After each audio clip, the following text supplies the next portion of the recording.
Halo, hai. Halo, Ana saya saya Gilharo Muhammad semuanya. Halo, Sekarang Halo semuanya, nama saya Fatih Abdurrahman. Saya dari kelas 2 SM4. Saya dari grup 1 yang berisikan anggota ada Muhammad Azhar Najib dan juga Gerhard Jeremia. Nah, pada kesempatan kali ini, grup 1 atau grup kami akan membahas tentang pentingnya komunikasi dalam kerjasama tim. Nah, komunikasi dalam kerjasama tim tentunya itu adalah hal yang sangat penting dalam kerjasama tim, karena kerjasama tim itu membutuhkan komunikasi.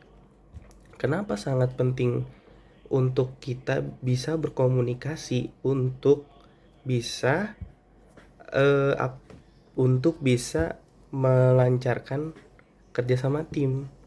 Tapi sebelum kita membahas hal itu, kita harus tahu dulu basicnya dari kerjasama tim itu apa sih. Jadi pada kesempatan kali ini saya akan membahas dulu tentang understanding teamwork atau pemahaman tentang kerjasama tim. Oke, secara definisi kerjasama tim itu merupakan seseorang ataupun lebih dari satu orang, terutama lebih dari satu orang itu bisa mengerjakan suatu task untuk menyelesaikan suatu task secara bersama-sama.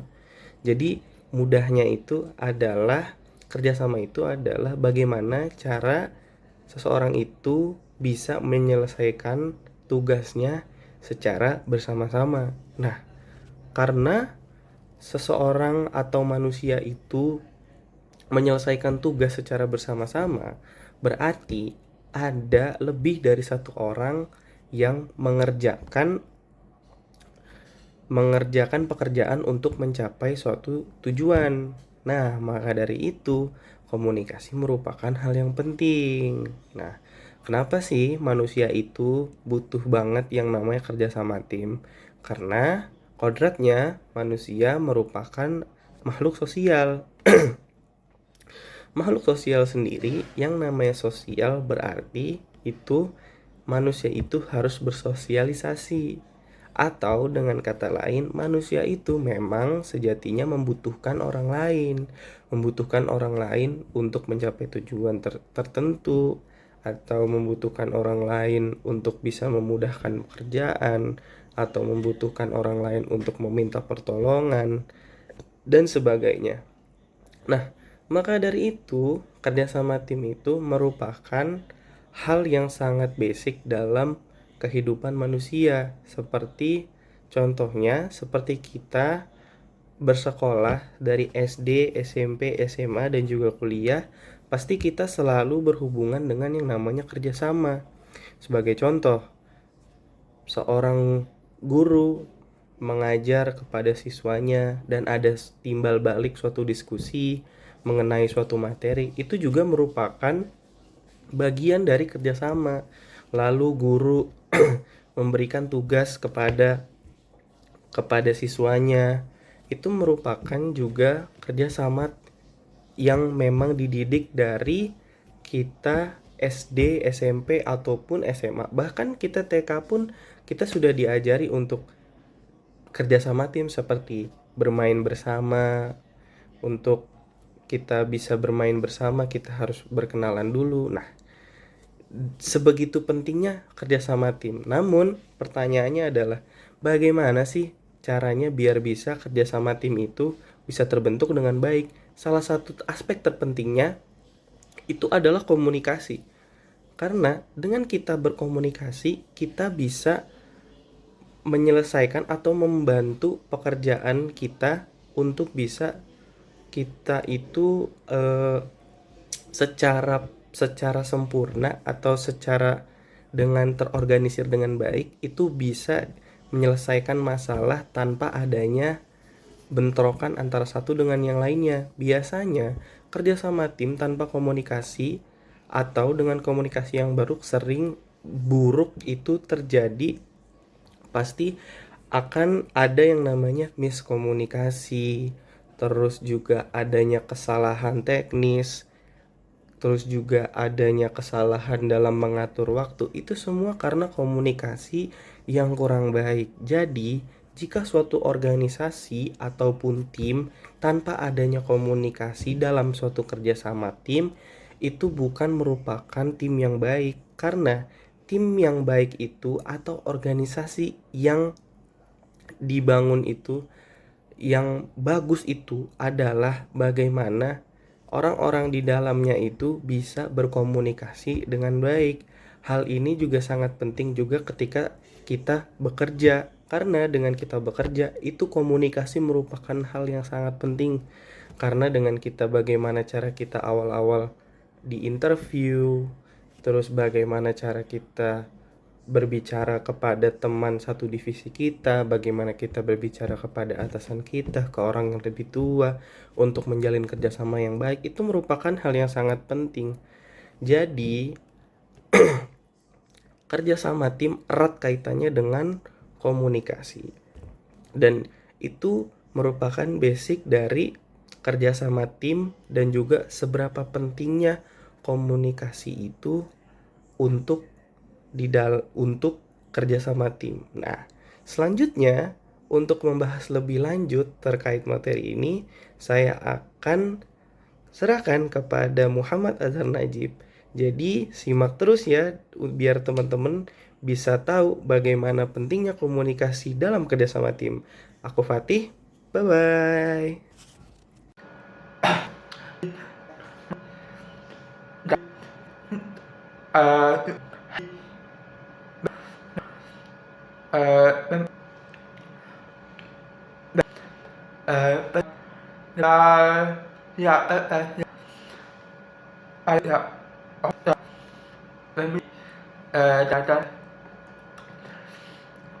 Dan alhamdulillah ya Allah saya bisa memaklumi saya hingga lebih memudahkan saya dalam mengerjakan suatu proses atau suatu tugas kelompok.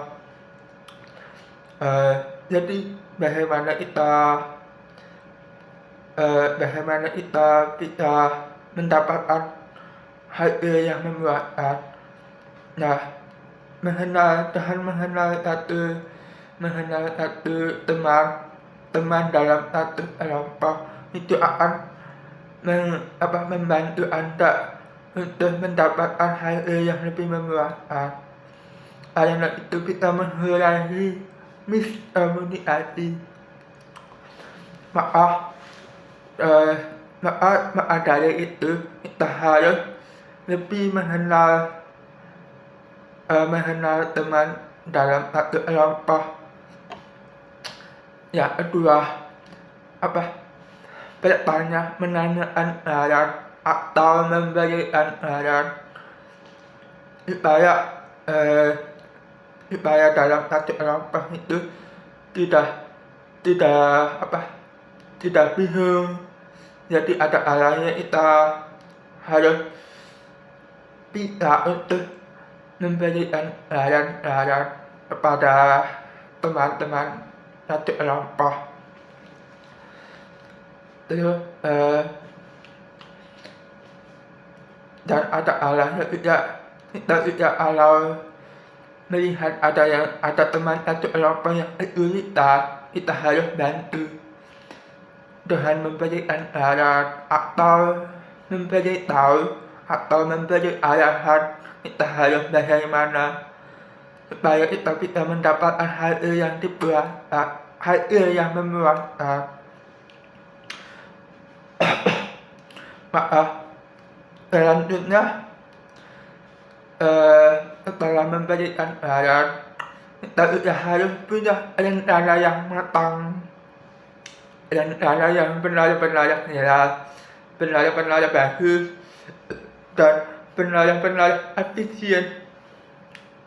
Bagaimana caranya? Dengan membicarakan satu kelompok. Seperti yang saya bilang sebelumnya, kita harus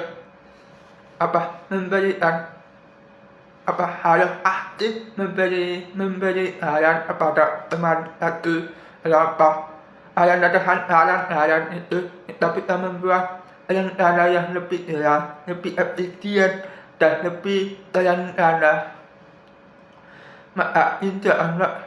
Lalu yang ketiga, harus ada pembagian tugas yang jelas.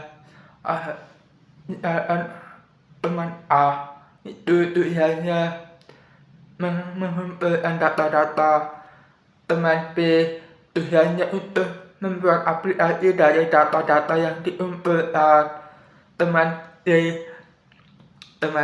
tugasnya itu menghimpun data-data untuk masuk ke dalam proyek supaya bisa dimasukkan ke aplikasi. Dan pembagian tugasnya itu harus sesuai dengan rencana yang direncanakan sebelumnya pada bagian kedua supaya hasilnya lebih memuaskan. Oke, sekian dari saya. Materi selanjutnya akan dibawakan oleh teman saya yang bernama Gerhard Jeremia. Terima kasih. Halo, saya Gerhard. Sekarang bahwa kalian sudah memahami tentang pengertian kerja tim, aspek penting dari kerja tim, dan tips untuk kerja tim yang efektif dari penjelasan teman-teman saya akan menjelaskan peran-peran dan tanggung jawab tim serta kepemimpinan yang efektif. Kita tahu setiap tim terdiri dari berbagai peran, dan masing-masing peran memiliki tanggung jawab khusus mereka. Peran itu penting bagi tim untuk bekerja dengan lancar dan mencapai tujuan. Peran yang pertama, peran yang paling penting dari tim adalah pemimpin tim. Mereka bertanggung jawab untuk menetapkan visi dan arah tim. Mereka mengembangkan dan mengomunikasikan tujuan tim. Mereka juga memastikan semua orang memahami pekerjaan dan tanggung jawab mereka masing-masing, mendukung dan membimbing tim, dan juga memantau kemajuan tim dan menyesuaikan sepanjang proses. Kemudian yang kedua ada manajer project.